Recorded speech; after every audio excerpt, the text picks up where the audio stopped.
بسم اللہ الرحمن الرحیم۔ السلام علیکم۔ یہ واقعہ آج سے 10 سال پہلے کا ہے جو میرے دوست نذیر احمد کے ساتھ پیش آیا۔ جو گزشتہ دنوں اس نے مجھے سنایا تو خوف کی لہر میرے اندر پیدا ہو گئی۔ اس کی زبانی سنیے۔ میں کراچی سے واپس اسٹیشن پہنچا تو وہاں سے پیدل گھر چل دیا۔ ریلوے لائن پر میں دنیا سے بے خبر تھکا ہوا چلا جا رہا تھا۔ ارد گرد کا ماحول مجھے خوفناک دکھائی دے رہا تھا۔ ایک طرف آبادی اور ایک طرف جنگل نما میدان بنا ہوا تھا۔ میں چلتا گیا، اچانک میری نظر ایک بکری پر پڑی۔ میں تیز تیز چلتا ہوا جا رہا تھا۔ رات 2-2:30 بجے کا ٹائم تھا۔ اس کے بعد بکری غائب ہو گئی۔ میں ایک سنسان ویران سرنگ کے اوپر سے گزر رہا تھا کہ مجھے ایسا محسوس ہوا جیسے کسی نے میرے پاؤں پکڑ لیے ہوں۔ پیچھے سے مجھے بکری کی آواز آنے لگی۔ آگے اس طرح لگ رہا تھا جیسے کوئی لائن کے پتھروں کو ادھر ادھر پھینک رہا ہو۔ دائیں طرف مجھے چوڑیوں کے کھنکنے کی آواز آ رہی تھی۔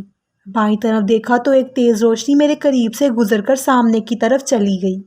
میں وہاں سے بھاگا اور دل ہی دل میں خدا کو یاد کرنے لگا۔ پھر مجھے ایسا لگا کسی نے میری قمیض پکڑی ہو۔ میں بہت ڈر گیا اور کانپنے لگا۔ سخت سردی کے باوجود مجھے پسینے آ رہے تھے۔ اپنے پیچھے دیکھا مگر کوئی نظر نہیں آیا۔ میں پھر چلنے لگا۔ پھر مجھے ایسا محسوس ہوا کہ میرے قریب سے کوئی چیز بہت تیز رفتار سے گزر کر گئی ہو۔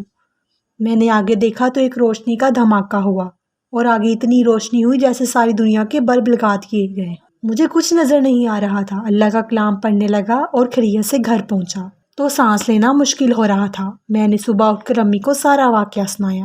انہوں نے کہا کہ وہ جگہ بھاری ہے، آئندہ دیر سے مت آنا۔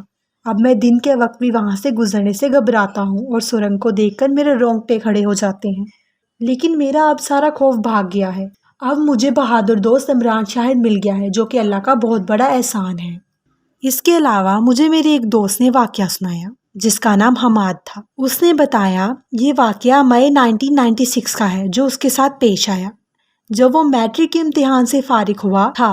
ہوا یوں کہ ایک رات میرے گھر والے کسی شادی پر چلے گئے اور میں گھر پر اکیلا تھا اور فلم دیکھ رہا تھا۔ جبکہ لائٹ چلی گئی تھی مجھے اکیلے میں خوف محسوس ہو رہا تھا۔ اچانک مجھے ایسا محسوس ہوا جیسے میرے تھوڑے فاصلے پر کوئی حرکت کر رہا ہے۔ میں بہت ڈر گیا اور خوف سے آنکھیں بند کر لی اور کانپنے لگا۔ پھر آنکھیں کھولی تو پیروں سے زمین نکل گئی کیونکہ دیوار کے ساتھ کوئی کالی سی چیز لمبی ہوتی جا رہی تھی۔ پھر دیکھتے ہی دیکھتے وہ چھت تک پہنچ گئی۔ میرا برا حال تھا۔ اچانک اس چیز نے اپنا رنگ بدلنے شروع کر دیے۔ مجھے اچھی طرح یاد ہے پہلے اس کا رنگ سبز، پھر پیلا اور پھر سفید ہو گیا۔ اندھیرے میں صاف نظر آ رہا تھا۔ وہ دیکھنا تھا کہ میں خوف کے مارے بے ہوش ہو گیا۔ جب ہوش آیا تو اپنے آپ کو گھر والوں کے ساتھ پایا۔ گھر والے مجھے تسلی دے رہے تھے لیکن میرا حال برا تھا۔